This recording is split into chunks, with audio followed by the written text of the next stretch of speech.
Hello guys, welcome back to our channel Pinky dot Tanmoy. কেমন আছো তোমরা সবাই? আশা করছি সবাই খুব ভালো আছো। আমিও খুব ভালো আছি। চলে এসেছি নতুন একটা ব্লগের সাথে। সবাইকে জানাই গুড মর্নিং। আর নতুন একটা ব্লগে অনেক অনেক ওয়েলকাম সবাইকে। দেখতে থাকো ব্লগটা। আজকে ব্লগটা এখান থেকেই স্টার্ট করছি।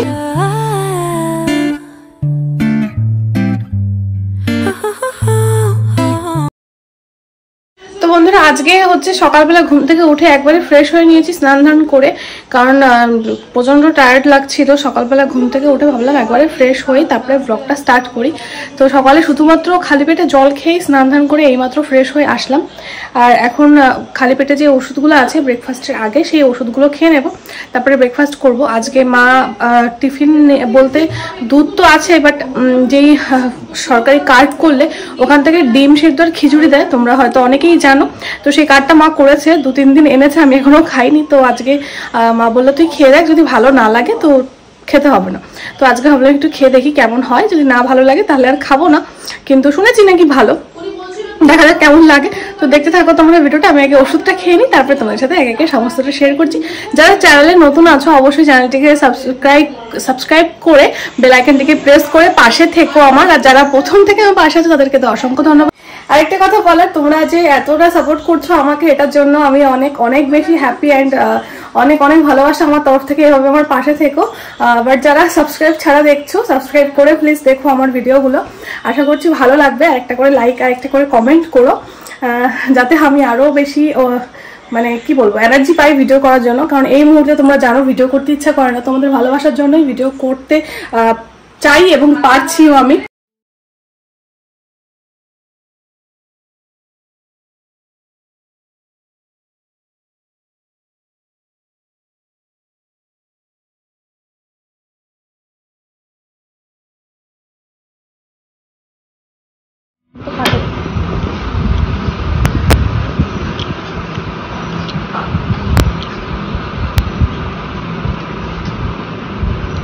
ভালো ভাইকে ছোটবেলা যে খিচুড়ি তো ফেলবে দেখ,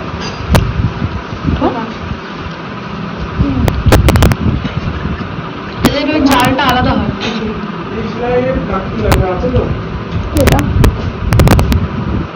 পেঁয়াজ কলি খুশি।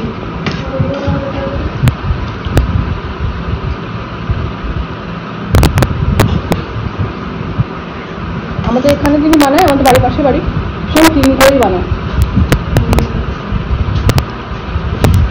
ভাই দেখছে না, আমি খেয়েছি, ছোটবেলা খেয়েছি, মনে পড়ে যাবে সেই স্বাদ। সবজিটাই কোথায় দিয়ে তো আমি আজকে সকালবেলা দুধ খাইনি, দুধ আজকে দিদি আর ভাই খেয়েছে, আমি বিকালবেলায় খাবো, মানে রাতের দিকে খাবো। তো আজকে কি রান্না হচ্ছে দেখে নাও। এখানে হচ্ছে কুমড়ো শাক, আলু দিয়ে বড়ি দিয়ে একটা তরকারি, পটল ভাজা, কুমড়ো ভাজা, উচ্ছে আলু দিয়ে শিঙি মাছের ঝোল। আর এখানে মাংসর জন্য গোছানো হচ্ছে। আজকে দেশি মুরগি হবে আবারও, ভাই নিয়ে এসছে। তো মুরগি খেতে আমার অতটা ইচ্ছা করছে না আজকে। তো দিদি রান্না করছে, মা গুছিয়ে দিয়েছে ওকে।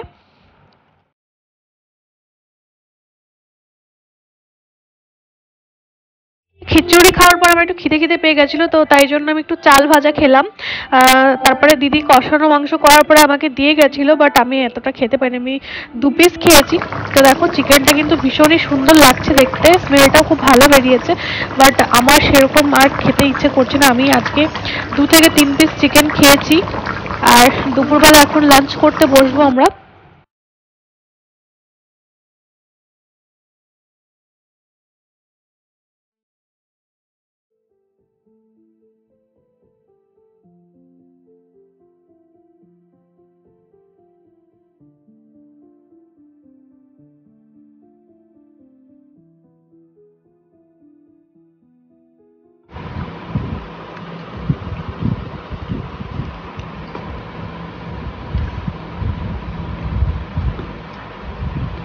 বিয়ে বাড়িতে ক্যামেরা ধরলে সামনে ছেড়ে সবার খাওয়ার সিস্টেম চেঞ্জ হয়েছে এরকম।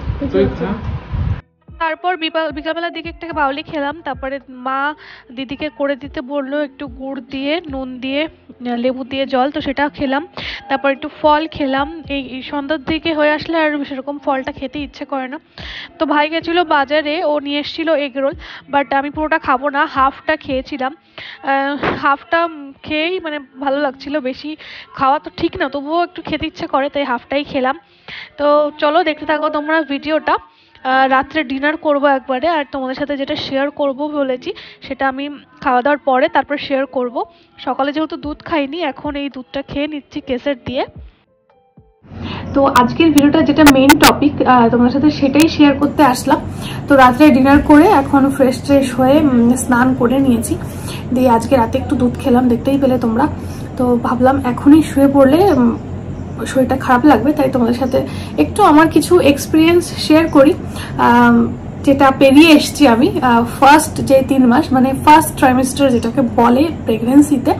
কারণ প্রেগনেন্সিতে 3টে ট্রাইমেস্টার থাকে, এগুলো তো সব আগের কোনো এসব জ্ঞান ছিল না, এখন সবকিছু জেনেছি, বুঝছি, আরো কিছু জানবো। তাই ভাবলাম এই এক্সপিরিয়েন্সটা তোমাদের সাথে শেয়ার করি, কারণ এমন কিছু মানুষ আছে যারা আগামী দিনে এই জার্নিটা পার করবে, কেউ কেউ আছে পার করেছে অলরেডি।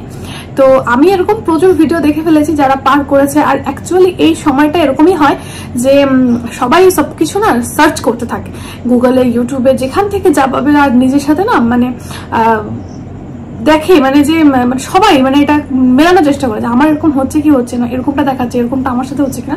এটা আমার মনে হয় খুব নর্মাল একটা ব্যাপার। আর আমাদের হাতে ফোন আছে মানে আমরা প্রত্যেকটা জিনিসই, ইভেন যদি কোনো একটা স্ক্যান বা কোনো একটা কিছু যদি ডক্টর সাজেস্ট করে, তো তখন প্রথমেই আগে ফোন নিয়ে গুগলে সার্চ করা হয়ে যায় যে ব্যাপারটা কি।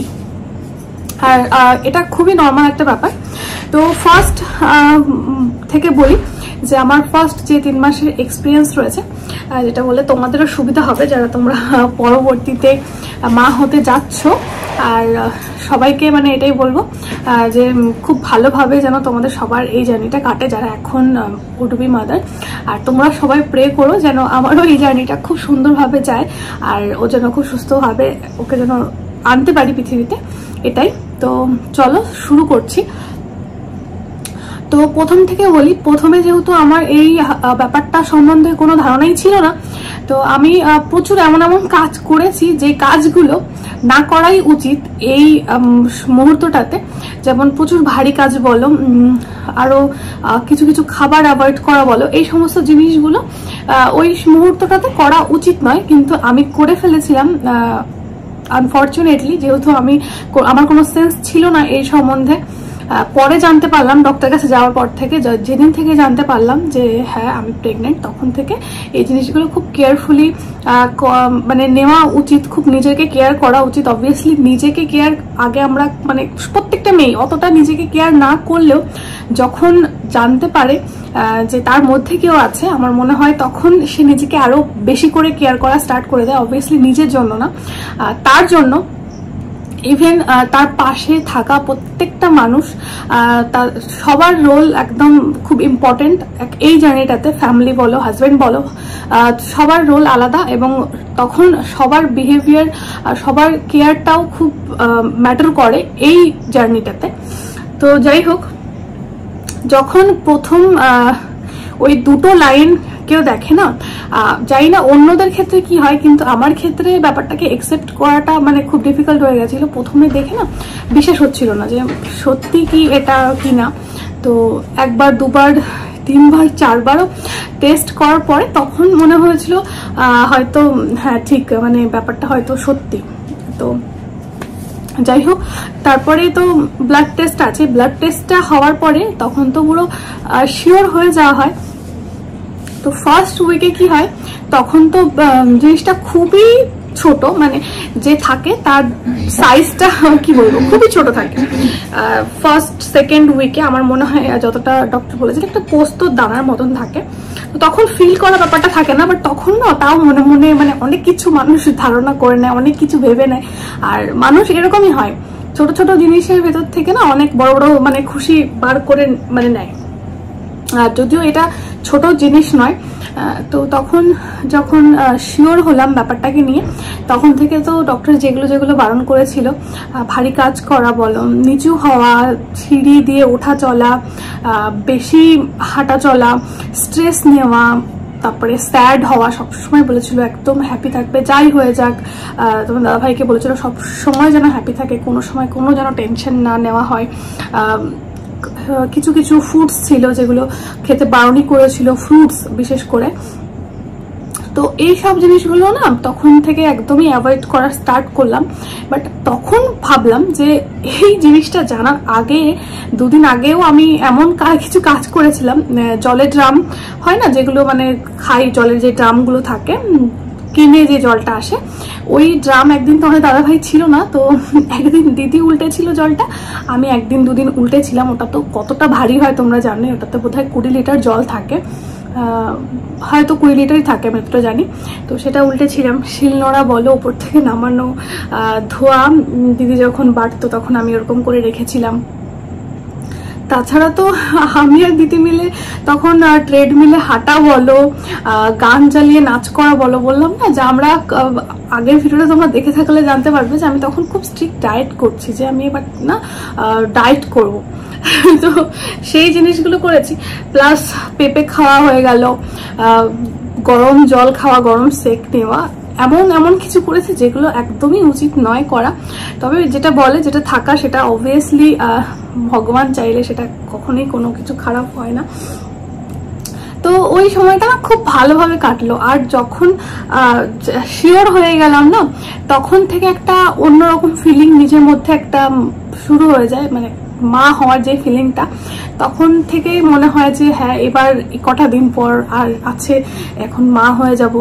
তারপর সবকিছুই করার আগে প্রথমে মনে হতো ওটা, মানে ওর চিন্তাটা আগে, যে না এটা খাওয়া যাবে না, জল খেতে ইচ্ছে না করলেও জল জোর করে খাওয়া, কি না আমার জন্য না ওর জন্য খেতে হবে, টাইম মেনটেন করে সবকিছু করা।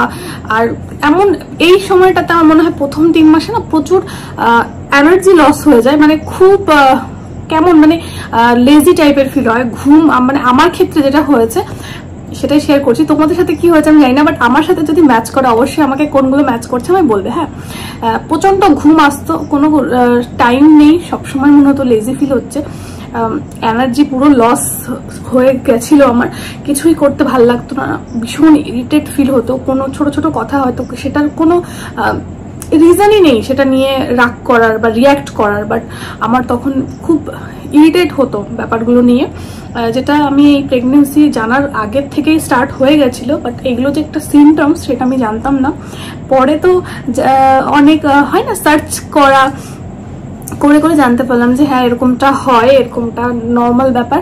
তো সেগুলো হতো, ভীষণ ক্রেভিংস হওয়া, রাত নেই বেরাত নেই, এটা খেতে ইচ্ছা করে, ওটা খেতে ইচ্ছা করে, একটা জিনিস খেতে ইচ্ছা করে না, ব্রাশ করতে করতে মানে মনে হতো যে ওই মানে মুখের ভেতরে যে কলগেটের যে ফেনাটা আছে না ওটাতেই মনে হতো যে বমি হয়ে যাবে, ওয়াশরুমে গেলে মনে হতো পাবলিক টয়লেটের যেই গন্ধ সেই গন্ধ বেরোচ্ছে, কিন্তু আদতেও না, কারোর কেউ সেই স্মেল ফিল করতে পারছে না, আমি পারছি। রুম স্প্রে যেটা হয়, প্রথমে আমার দিদি মা তো সবসময় ডেটল বলো, বাথরুমে দেওয়ার যেই যে ফিনাইল হয় সেগুলো দিয়ে ক্লিন করে দিতই, তারপরেও মনে হতো কোথাও একটা ভীষণ বাজে একটা স্মেল আসছে, যার জন্য আমি রুম স্প্রে নিয়ে মেরে তারপরে আমি বাথরুমে যেতাম। প্লাস খুব মানে ভালোভাবে হাঁটা চলা করা, যাতে স্লিপ না খাওয়া হয়, নিজেকে সবসময় সেটা সতর্ক রাখতে হবে, সেটা করতাম। এই জিনিসগুলো খুব হয়েছে। আর হঠাৎ করে মনে হতো এটা খেতে ইচ্ছা করছে, হঠাৎ করে মনে হতো ওটা খেতে ইচ্ছা করছে, হঠাৎ করে কোনো একটা জিনিস দেখে ভীষণ ঘৃণা লাগতো, এরকম টাইপের জিনিস হতো, যেটা কি আমি আগে শুনেছি যে এরকম হয়।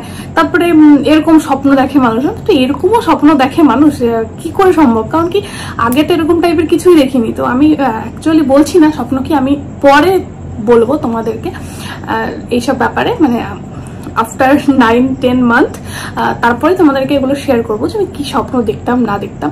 তো যাই হোক, সেগুলো দেখলাম যে হ্যাঁ সত্যি আসলে আমাদের ব্রেনটাও অনেকটা কাজ করে। আমরা যখন কোনো একটা জিনিস নিয়ে জানতে পারি বা সেটা নিয়ে আমরা ভাবি, তখন কিন্তু ঘুমানোর পরে না আমরা সেটাকে নিয়ে স্বপ্ন দেখি। তো হয় সেটা আমাদের মধ্যে, মানে বিশেষ করে আমাদের বাঙালি কালচারের মধ্যে আমরা এইসব জিনিসগুলোকে মানি। অন্ধবিশ্বাস হোক যাই হোক না কেন, তো সেরকম স্বপ্ন দেখা বলো, মেডিসিন খেয়েও বমি এসে যেত, কেমন সবসময় আমার মাঝে মাঝে মনে হতো আমার কি মানে কেমন একটা অসুস্থ ফিল মনে হতো, যে এই জিনিসটা কি আর ঠিক হবে না, কিছু খেলেই কেমন গা পাকাচ্ছে, কেমন একটা হচ্ছে। বাট সেটা প্রথম 3 মাসটাই ছিল, তারপরে আর এরকম কোনো সমস্যা হতো না, এখনো হচ্ছে না কোনো সেরকম সমস্যা। আর জানি না পরেরটা কি হবে, বাট ডক্টর বলেছিল যে প্রথম 3 মাস যেটা হয় সমস্যা, পরে আর সেটা হয় না সেরকম, কিন্তু আবার পরের মাসগুলোতে আবার সেরকম একটু প্রবলেম তো ফেস করতেই হবে। তবে হ্যাঁ, মা হতে গেলে তো অবশ্যই প্রবলেম ফেস করতে হবে। তারপরে যেটা ভীষণভাবে অ্যাকসেপ্ট করতে হবে নিজেকে নিয়ে, নিজের বডি চেঞ্জেস বলো, নিজের সবকিছু না চেঞ্জ হয়ে যায়। যেমন আমি এখন বুঝতে পারি আমার ফেসটা পুরো চেঞ্জ হওয়াটা, আমার তোমরা হয়তো ক্যামেরাও বুঝতে পারো, আমার এখানে একটা স্পট পড়ে গেছে কোনো কারণ ছাড়াই, এখানে একটা স্পট পড়ে গেছে, কিন্তু আদতেও কিছু হয়নি। গলার পেছন দিয়ে এখান দিয়ে কালো হয়ে যাওয়া, এগুলো নাকি নর্মাল। আর গা হাত পা ফুলে যাওয়া, আর নাকি প্রেগনেন্সিতে 90% মেয়েদের হাত পা ফুলে যায় জলের কারণে, তো এটা আবার ঠিকও হয়ে যায়, নর্মাল হয়ে যায়। তো এই সমস্ত জিনিসগুলো প্রথম মাসগুলোতে ফিল হয় প্রচন্ড পরিমাণে, নজিয়া, ভীষণ অদ্ভুত টাইপের ফিলিং গুলো হতো। তারপর তো ডক্টর বারণ করে দিয়েছিল মেডিসিন নিতে, আমার অ্যালার্জি যেহেতু আছে, ইনহেলার এগুলো বলেছিল যতটা পারো অ্যাভয়েড করো। তো হয় না, মানে কেয়ার করতে তো নিজের কেয়ার তো না, ওর কেয়ার করার জন্য আমি খেতামই না, তখন আমার আরো বেশি হাঁচি হতো, ভীষণ কষ্ট হতো। ডক্টর বারণ করেছে ওটা ভেবে খেতাম না, ডক্টর বলেছিল যে খুব কষ্ট না হলে খাবে না। তো আমার অ্যাকচুয়ালি রেগুলার নেওয়াই লাগে। তো তারপরে তো ডক্টরের সাথে কনসাল্ট করে, যারা অ্যালার্জি ডক্টর, তো তারা বলেছিল ঠিক আছে একটা করে খাওয়াই যায় দিনে, বাট ইনহেলারটা যতটা না নেওয়া যায় ততটাই বেটার। তো যাই হোক, তারপর থেকে তো আর কোনো প্রবলেম হতো না। তো আমার এই 3 মাসটা খুব ভালো, মানে আগের যে 3 মাসটা কাটিয়ে এসেছি খুব ভালো কেটেছে, আমি বলবো না, আবার খুব খারাপ কেটেছে সেটাও বলবো না, খারাপ ভালো মিশিয়েই কেটেছে। হট করে ভীষণ কষ্ট হতো, এটা ওটা মনে পড়ে ভীষণ কান্না পেয়ে যেত, এই জিনিসগুলো জানি না কেন হয়ে যেত। এটা আমি পরে গিয়ে এটাকে ফিল করেছি যে হ্যাঁ এই জন্য এটা হতো, বাট হওয়া কিন্তু আগের থেকেই শুরু হয়ে গেছিল।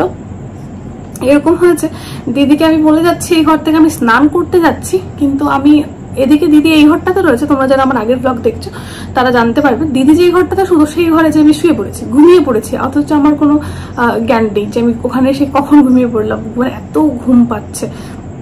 সকালে খাবার খাচ্ছি ঘুম থেকে উঠে, খাওয়াটার পর আবার ঘুম এসে যাচ্ছে, প্রচন্ড পরিমাণে তখন টায়ার্ডনেস কাজ করে বডিতে। আর যেহেতু ওষুধ চলে, তো ওষুধেরও একটা ইফেক্ট আছে আই থিঙ্ক, মানে যাতে ঘুমটা বেড়ে যায়, খিদেটা বেড়ে যায়, সেটা আমি পুরোপুরি শিওর নই তাই বলতে পারবো না।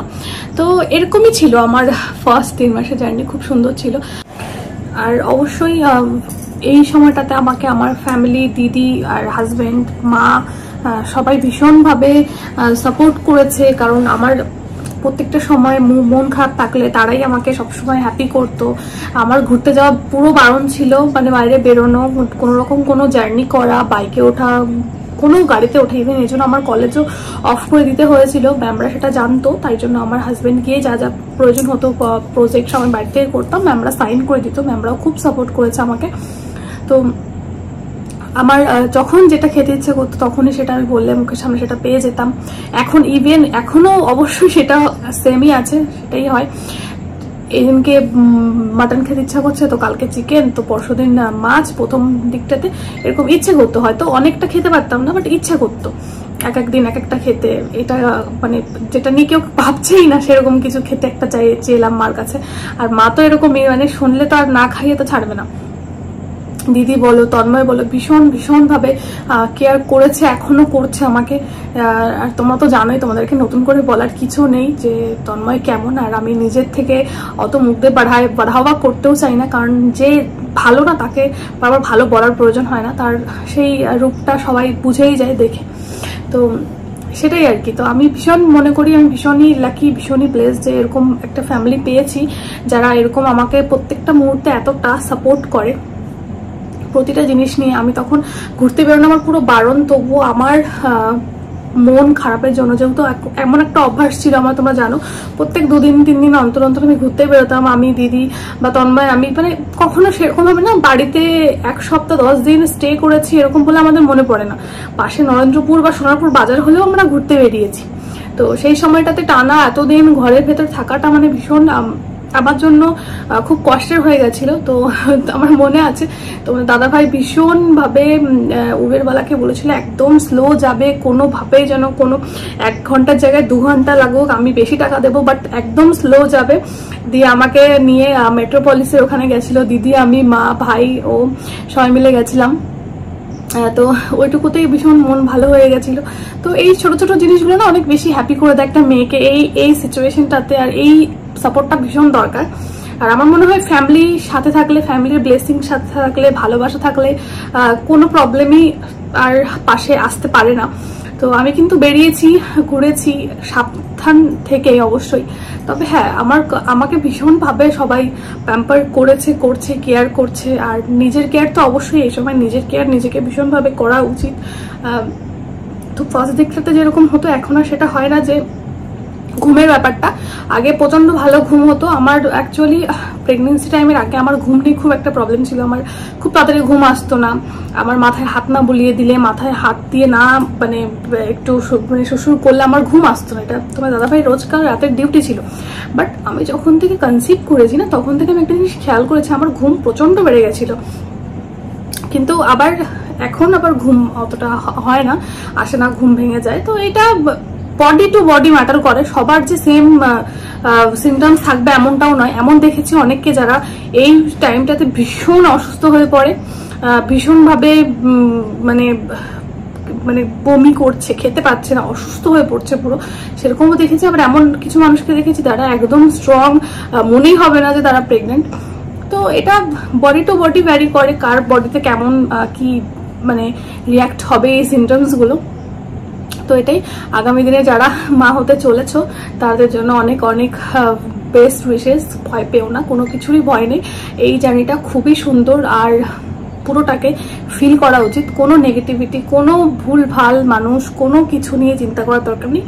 যা হয় ভালোর জন্য হয়, এটা মেনে নিয়ে জীবনে যখন তুমি এগোতে পারবে, দেখবে সব কিছু খারাপ কেটে গেছে, তখন আর কোনো কিছুই খারাপ থাকবে না। আর সব থেকে বড় হচ্ছে ভগবান যার পাশে আছে, তুমি যদি সৎ থাকো, আর কোনো ভয় নেই, কোনো প্রবলেম নেই।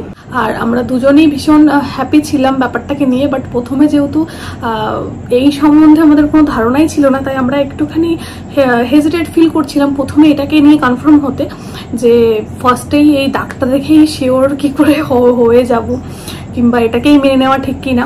তো এটাই মানে এটা সবার মধ্যেই হয়। আমার মনে হয় যে সবকিছু নিয়ে সবকিছু নিয়েই একটা যেন মনের মধ্যে মানে ইনসিকিউরিটি কাজ করে। এটা কি সবসময় সবকিছু সার্চ করে দেখা, সার্চ করা এই সিমটমস হলে কি হবে, বেবি গার্ল হলে কি সিমটমস, বেবি বয় হলে কি সিমটমস, মানে এগুলো সবাই করে থাকে। কেউ স্বীকার করে, কেউ স্বীকার করে না, বাট অ্যাকচুয়ালি মানুষ কিন্তু এগুলো করে। আমি তো করেছি, আর আমি যাদের কাছ থেকে শুনেছি তারাও কিন্তু এরকম করেছে। তো যাই হোক, একটা সময় পরে গিয়ে নিজেরই মনে হয়, কারণ কি দেখো, সন্তান হয়, তুমি তোমার পেটে, সে তুমি তাকে ধরেছো, তাকে তুমি 9 মাস রাখবে তোমার পেটে, সে তো ছেলে হোক মেয়ে হোক কোনো ম্যাটার করে না একটা মার জন্য। যে একজন আদর্শ মা তার ছেলেকেও যেভাবে দেখে, মেয়েকেও সেভাবে দেখে, দুজনকে সমানভাবে ভালোবাসে, ছেলে মেয়ে কোনো ম্যাটার করে না। আর এখনকার দিনে তো একদমই না। আগেকার দিনে মানুষ এটা ভাবতো যে না, ছেলে হলেই ভালো বা মেয়ে হলেই ভালো, এমনটা নয়, দুটোই সমান এখনকার দিনে। তো এটাই ছিল আমার এক্সপিরিয়েন্স, আর হনেস্ট এক্সপিরিয়েন্স বলতে পারো, কোনো রকম কোনো বানানো কথা নয়। তো সেটাই তোমাদের সাথে শেয়ার করলাম। তো কেমন লাগলো অবশ্যই জানিও। আর এর ভিতর থেকে তোমাদের কোনো সেম জিনিস আছে কিনা সেটাও আমাকে জানিও। তো আজকের ভিডিওটা আমি এখানেই এন্ড করছি। কেমন লাগলো অবশ্যই কিন্তু একটা লাইক আর কমেন্টের মাধ্যমে জানাবে। তো চলো, দেখা হচ্ছে নেক্সট ব্লগে। সবাইকে গুড নাইট। এখন আমি শুয়ে পড়বো। দেখা হবে নেক্সট ব্লগে। টাটা।